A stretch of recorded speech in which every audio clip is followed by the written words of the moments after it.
Hi there, my name is Candace and I post videos on YouTube sometimes.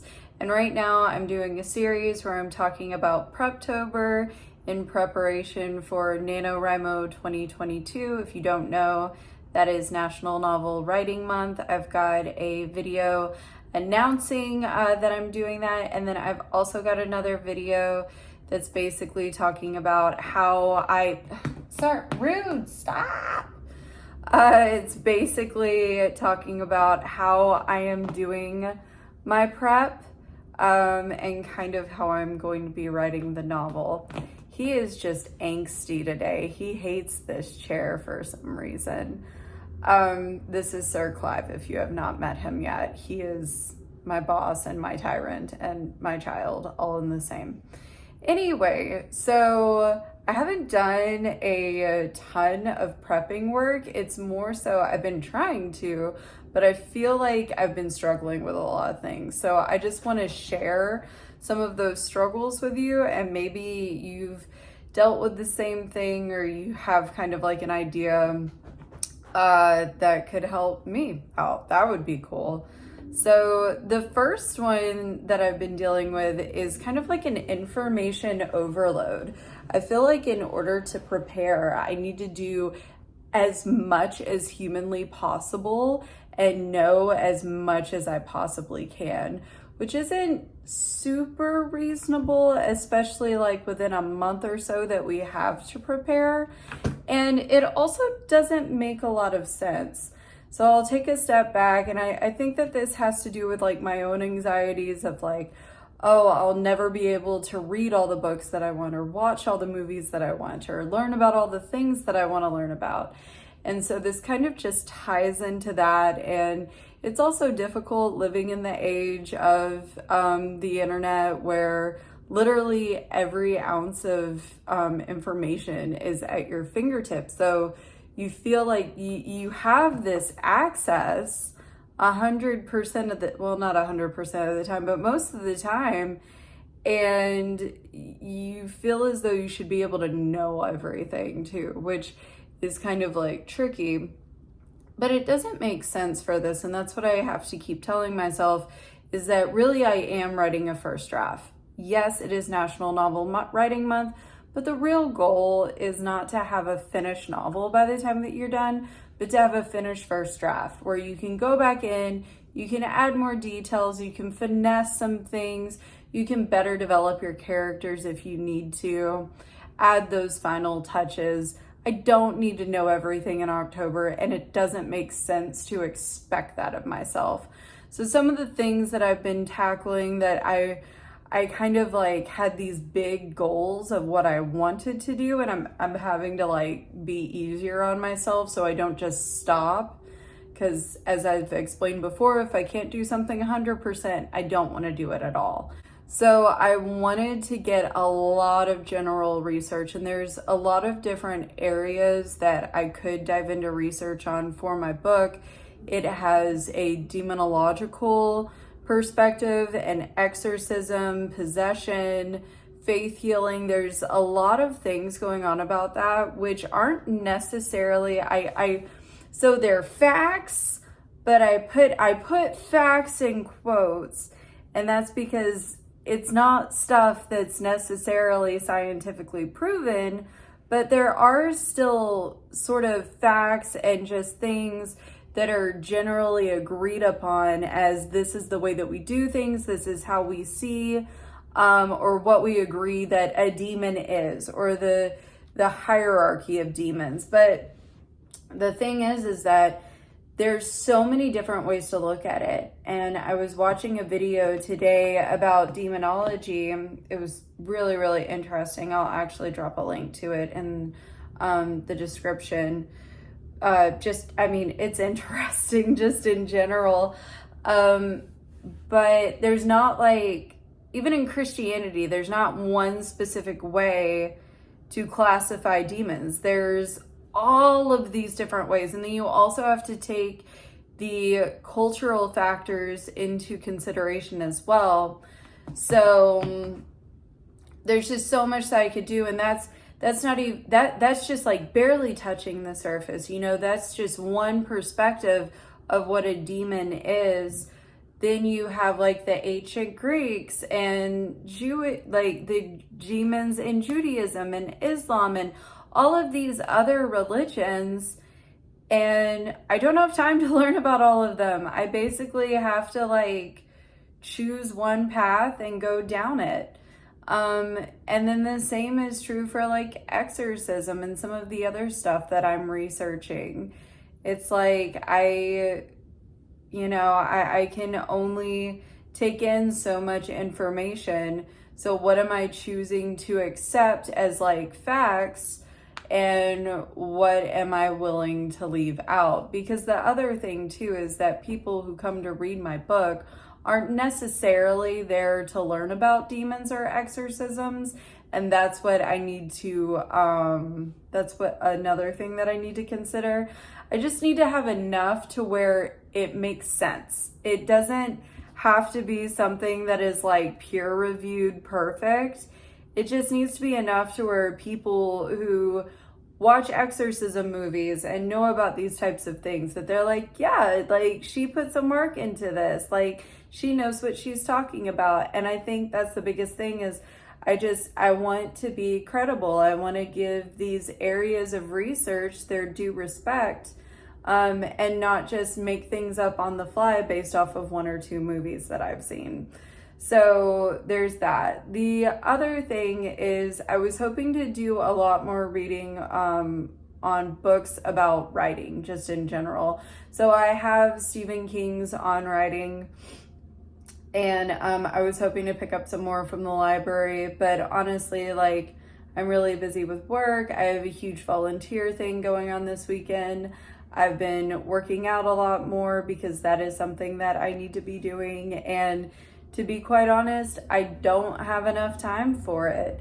And I do know how to write, and I'm watching a lot of videos to help me out along the way.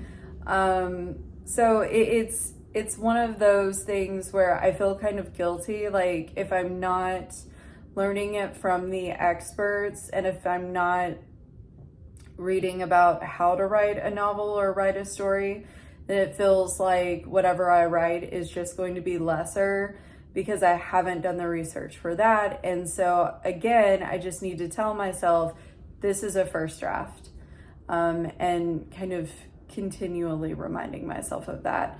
And the third thing that I've been wanting to take in more is reading more fiction for inspiration. So whether that is fiction based on the topics, or if it's fiction based on sort of the genre. I've been having trouble reading lately, just in general. It's been hard to get through a book the last couple of months for one reason or another. And so again, kind of going into the last one, I'm wanting to read more about writing. If I'm already having trouble reading, it doesn't make a ton of sense for me to put all of this pressure on myself to read even more.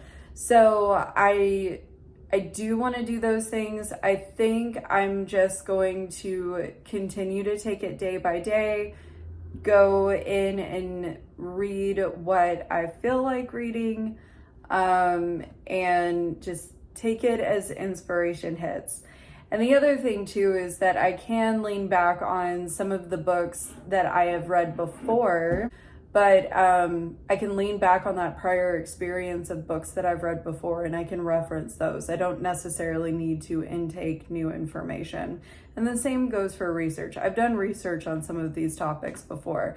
Is it as thorough as the research that I'm doing now? Absolutely not. But I do have a base knowledge there, and I think I need to be more confident in that knowledge and skill that I have. Sorry if lighting or position, angles, whatever changed and that bothers you. I did have to step away for a second, and also I had already been talking for a minute. So the next thing that I wanted to talk about that I've kind of been struggling with for this prep is creating and then sticking to a backstory for at least one of my main characters. I hadn't even started on the other one yet, because I was so fixated on trying to pin down like the origin and the pain point, the motivation for one of the main characters.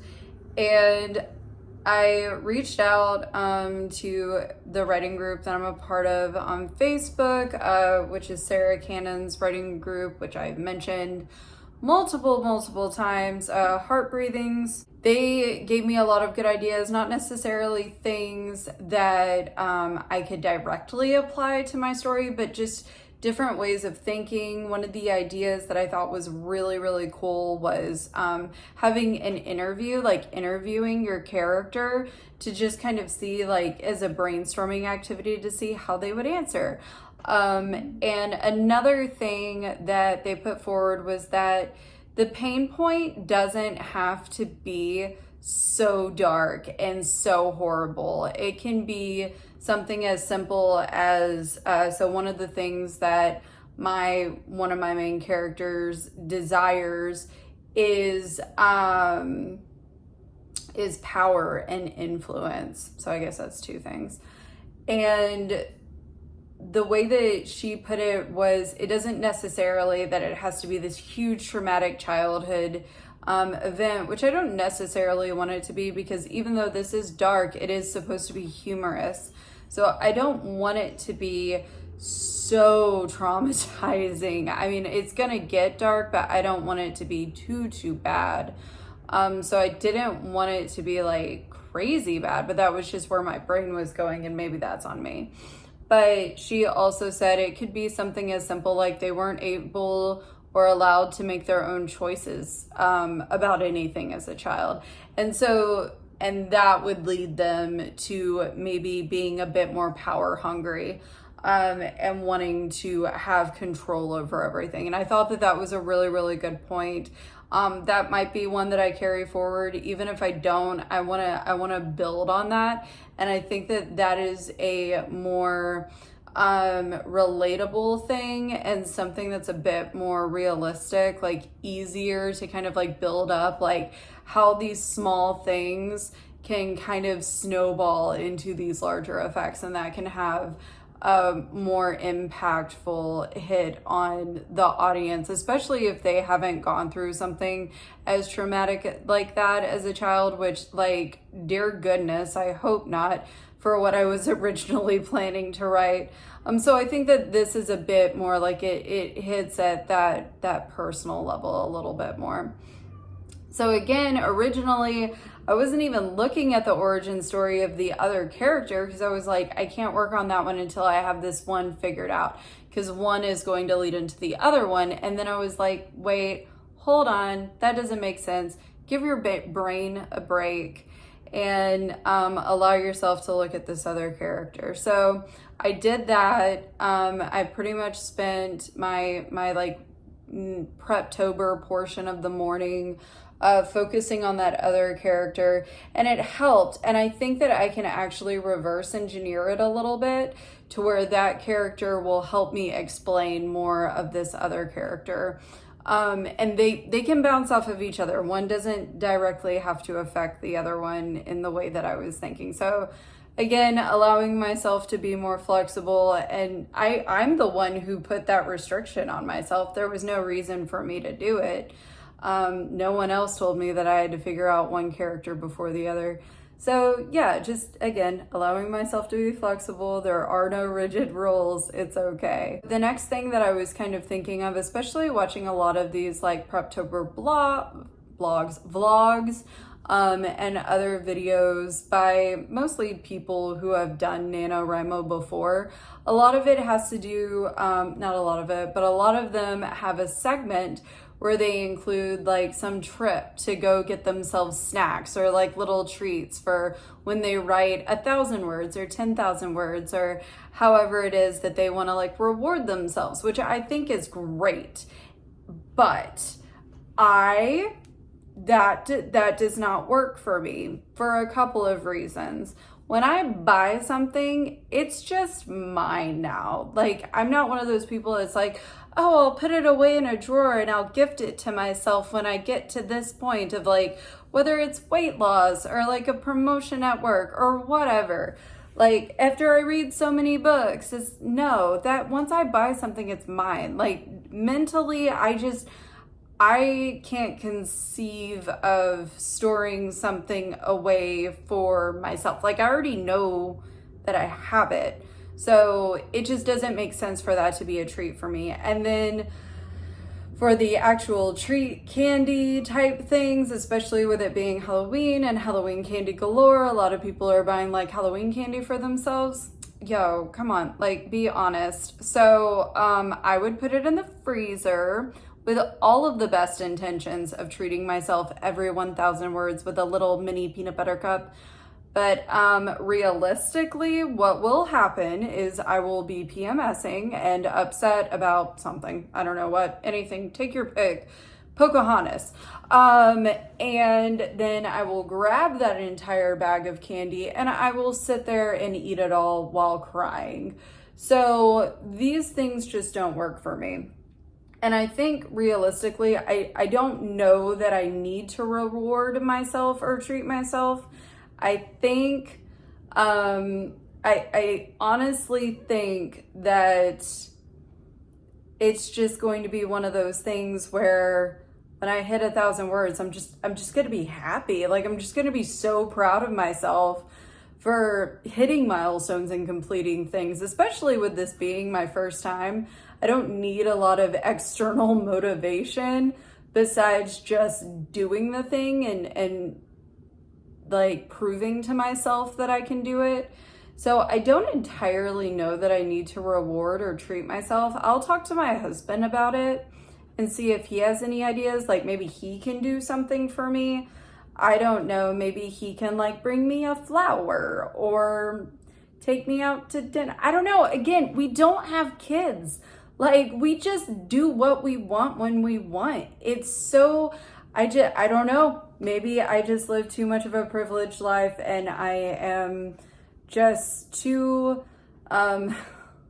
maybe I give in to my wills too much. I don't know what I could possibly do to reward myself. So to wrap this up and kind of loop back to what I was first talking about in the beginning of the video, as far as research, one of the things that I'm starting to struggle with, I haven't fully gotten into it yet because I've still been pretty heavy in on the research aspect of this, but it's finding that line between fact and fantasy.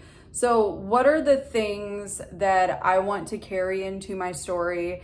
And then what are the things that I want to create for myself? Is this going to be a alternate universe? Is this going to be based on maybe some true event? Probably not.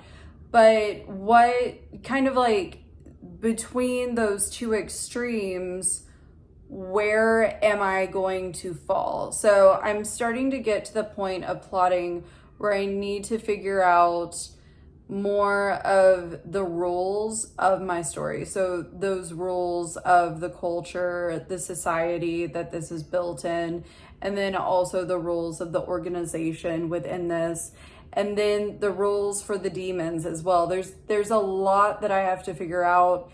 It's a little bit overwhelming, again, just kind of like the volume of everything that I need to do for this. But I think essentially what I'm going to do is I'm just going to have to carve out time for myself and say, during this hour, these are the rules that you're going to make, or maybe I'll do it in an upcoming sprint and just try to focus on doing it during a time like that. So I don't have to say that I necessarily figure out these rules at this time, because again, maybe my brain is ready to work on something else at that moment.